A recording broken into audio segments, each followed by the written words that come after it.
So for Fly Me to the Moon, we're going to work on the melody.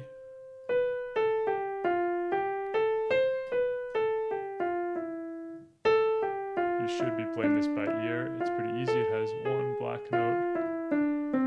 We're going to learn the second part later on, but let's start with the first part. So that's the melody. And now the chords, you can also almost learn by ear.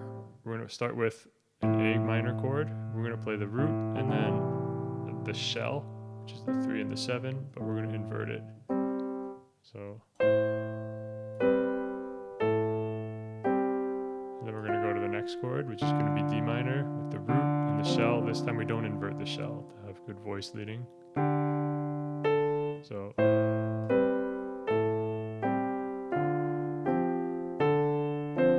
then we're going to go to the next chord, G. Alright, so I'd recommend first working out the left hand, which has the bass, shell, and then bass, shell. And once you see that pattern of A, D, then you can transpose that pattern to G, C, F, B, and to E and A. So that cycle of fourths progression.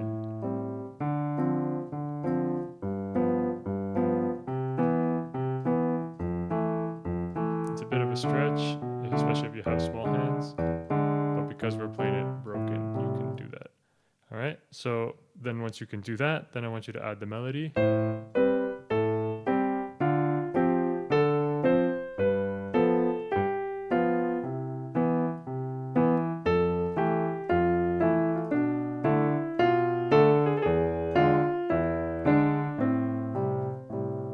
All right, after that, you can start adding things to the song. So the first thing that I would recommend adding is some phrasing and some rhythm in the right hand. So thinking about if you were to think about the words like fly me to the moon and let me dance among the stars, let me see what life is like on Jupiter and Mars. So try to think about kind of saying those words through the piano. So instead of fly me to the moon and let me dance, maybe fly me to the moon and let me dance among the stars.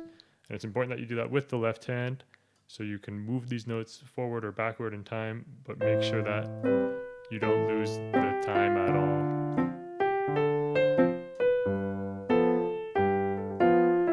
And you can make the melody your own that way. Some grace notes, maybe some turns.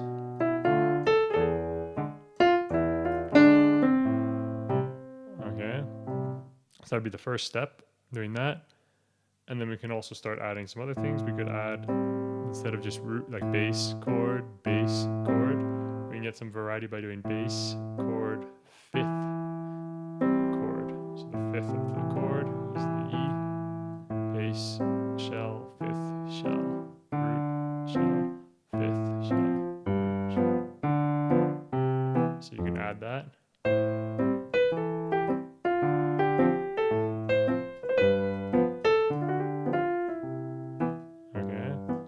Then after that, last thing you could add as well, if you really wanted to, was instead of just playing single notes in the right hand, you could add some chords in the right hand. You may even want to do that up an octave just for the sake of not crossing your hands.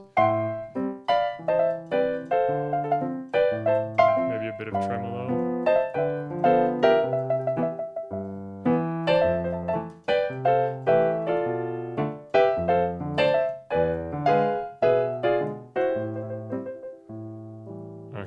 So that would be one thing that you could do. And what you should definitely do is, okay, aside from learning the next part of the song, is you should also work on improvising. And the way I would do that is I would play just with the pedal, like bass, and then the shell.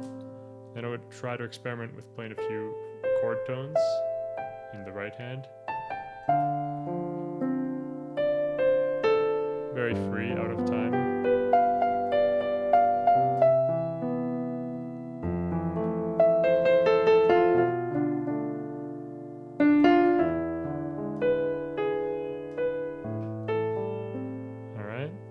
And then eventually you can add that left hand.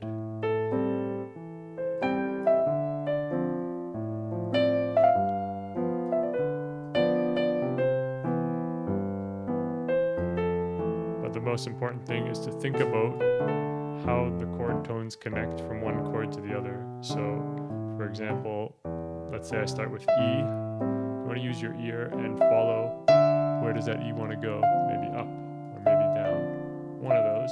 It's still going to almost always go to one of the chord tones of the next chord. So maybe even there.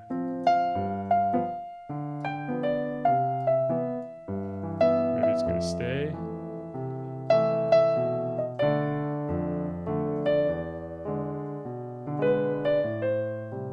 And you can start to follow your ear and try to make a very melodic melody that way. And then after a while, you can also start to experiment with neighbor tones and all sorts of different other things. So like,